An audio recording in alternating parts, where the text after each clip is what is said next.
1, question number first. Complete the following statements. Two line segments are congruent if दो line segment congruent होते हैं. Congruent का mean आपको समझाया था कि दो लाइन सेगमेंट इनकी मेजरमेंट सेम हो, एक दूसरे के ऊपर ओवरलैप करें. इफ दे आर इक्वल, अगर वो दोनों इक्वल है तो it means two line segments are congruent. Among two congruent angles, one has a measure of 70 degree. The measure of other angle is. अगर दो एंगल congruent बोल दी है और एक एंगल की मेजरमेंट 70 डिग्री है तो दूसरा एंगल भी कितना होगा? 70 degree. When we write angle A is equal to angle B, जब हम ये लिखते हैं तो इसका मतलब क्या है? We actually mean कि measurement of angle A is equal to measurement of angle B, कि जितनी एंगल ए की मेजरमेंट है सेम मेजरमेंट एंगल बी की है. Second question, give any two real life examples for congruent shapes. अपने real life से congruent shape की examples देनी है. There are so many examples, जैसे पैकेट ऑफ बिस्किट्स. जब हम बिस्किट का पैकेट खोलते हैं सारे biscuit same shape same size के होते हैं. बंडल ऑफ ब्लेड्स का पैकेट खोले तो वो भी सारे सेम शेप के होते हैं. और हम ब्रेड पीसेस, ब्रेड स्लाइसेस, ये सारी क्या है? सेम शेप की सेम साइज की होती है. Third question, if triangle ABC congruent to triangle FED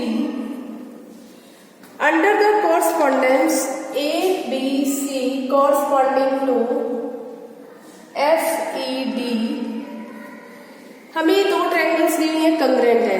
corresponding condition क्या है? ABC corresponding to FED. Right all the corresponding congruent part of triangles. Congruent part of triangle क्या है? 3 sides और 3 angles की बात करेंगे. अगर हम साइड AB ले रहे हैं, साइड AB, तो AB की कोरस्पॉन्डिंग साइड, इधर देखो फर्स्ट 2 लेटर है AB, तो इधर क्या आएगा? FE. इसका कोरस्पॉन्डिंग पार्ट FE. BC है तो BC का कोरस्पॉन्डिंग पार्ट क्या आएगा? BC. ED. CA. अब इसमें सबसे पहले हमने लास्ट लेटर लिया C, देन A, तो इधर भी हम इसको FD नहीं DF लिखेंगे. इसका कोरस्पॉन्डिंग पार्ट क्या होगा? DF. ये तो होगी 3 पार्ट्स ट्रायंगल के अकॉर्डिंग टू साइड्स. अब अकॉर्डिंग टू एंगल देखें. Angle A corresponding to angle F, angle B corresponding to angle E, and angle C corresponding to angle D. 6 parts हो गए ट्रायंगल के. नेक्स्ट है, given that if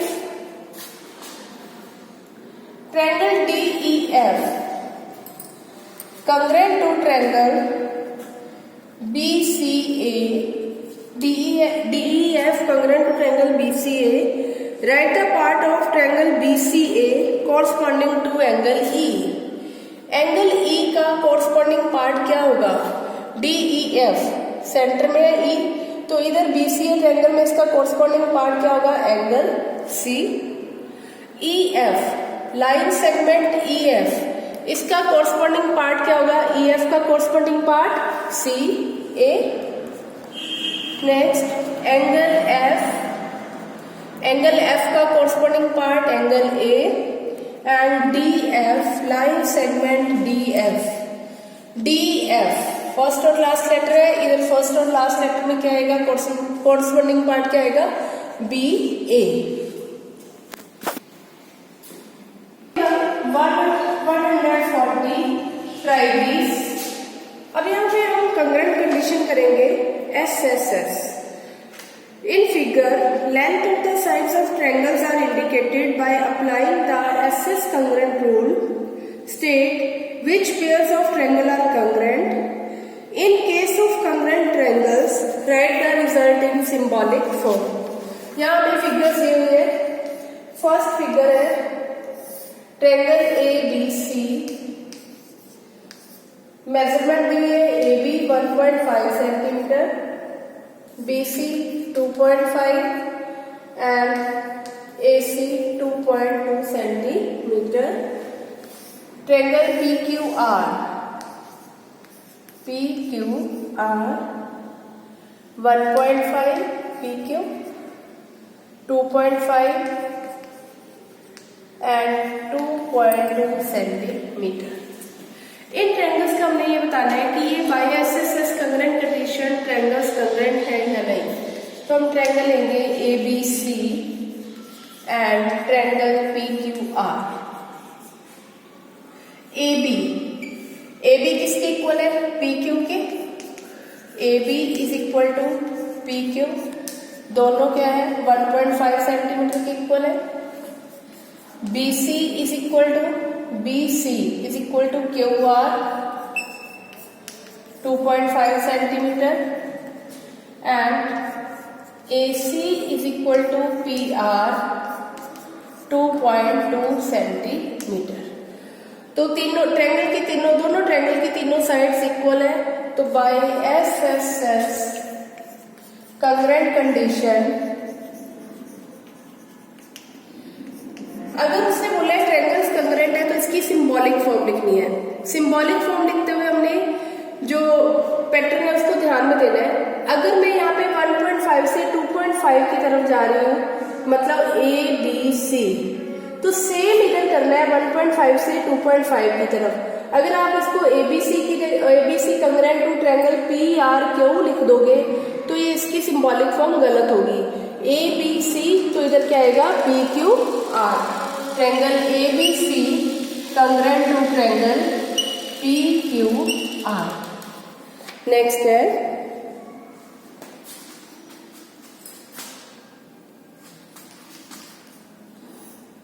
triangle ABC हमें दी हुई है 2 centimetre, BC 4 centimetre and AC 5 centimetre. और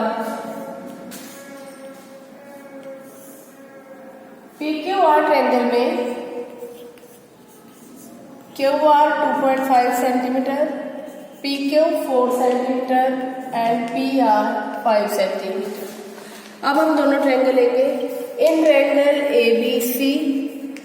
ABC and triangle PQR, यहाँ देखिए एसी और पीआर दोनों सेम है। AC is equal to PR 5 centimetre, BC is equal to PQ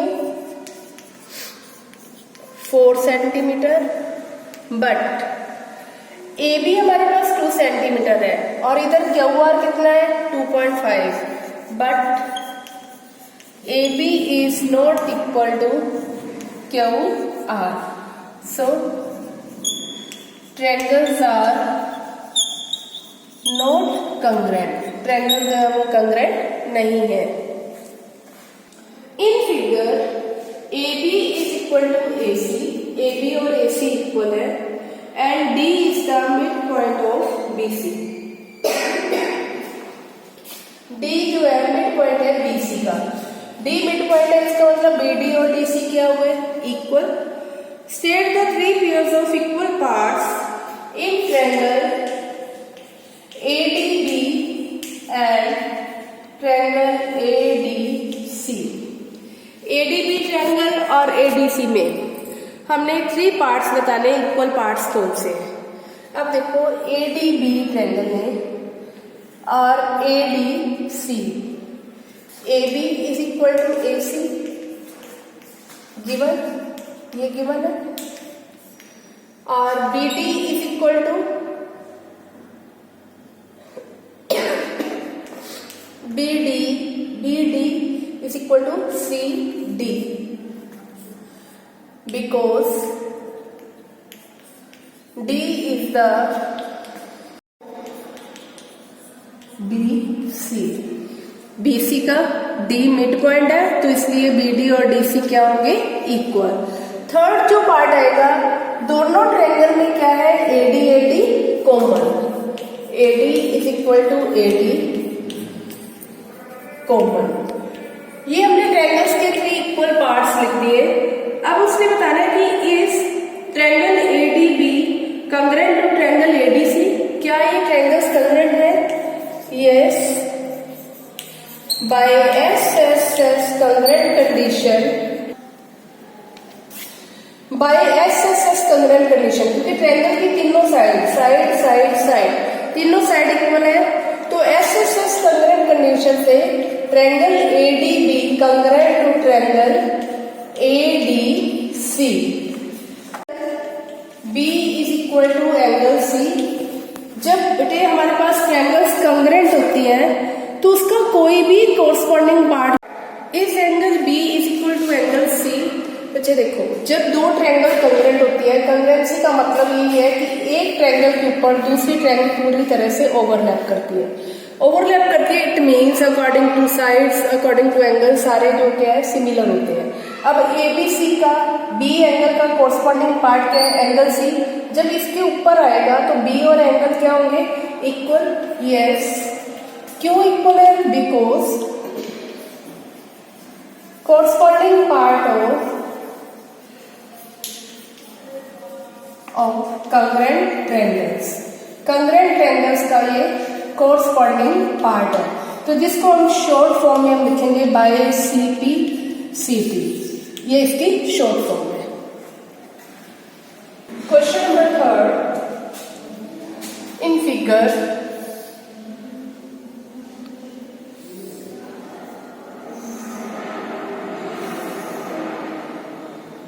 A B C D,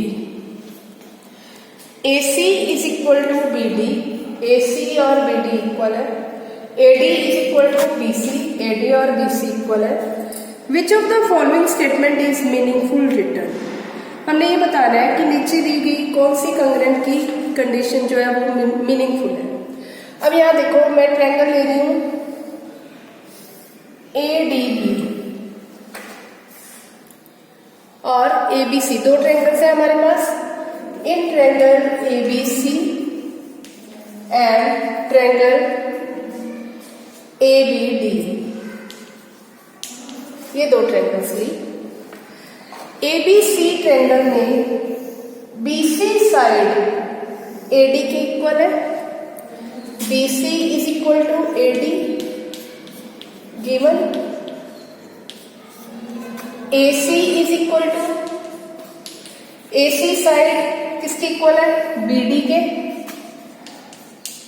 ये भी गिवन है। और थर्ड कंडीशन क्या आएगी, दोनों ट्रायंगल में AB क्या है, common, AB is equal to AB common. तो ट्रायंगल्स तो कंग्रेंट है by SSS congruent condition, triangles are congruent. But triangles की कौन सी सिंबॉलिक फॉर्म ठीक है, यहाँ पे हमारे पास दो फॉर्म दी हुई है, triangle ABC congruent to triangle ABD या triangle ABC congruent to triangle BAD। अब यहाँ ध्यान दें, ABC ये अननोन साइड से हम फर्स्ट जो साइड इक्वल दी हुई है उसकी तरफ जा रहे हैं, और दूसरी है ABD अननोन साइड से सेकेंड वाली साइड के ऊपर जा रहे हैं। ये कंडीशन सही नहीं है। अब यहाँ ABC BAD अननोन साइड से ये सिंगल साइड जो हमें दी हुई है इसकी तरफ जा रहे हैं, और BAD भी अननोन साइड से सिंगल की तरफ जा रहे हैं। तो हम लिखेंगे सेकेंड कंडीशन इज मीनिंगफुल। इसकी सेकेंड कंडीशन जो है उसके अकॉर्डिंगली ट्रायंगल्स क्या है, कंग्रेंट होंगी।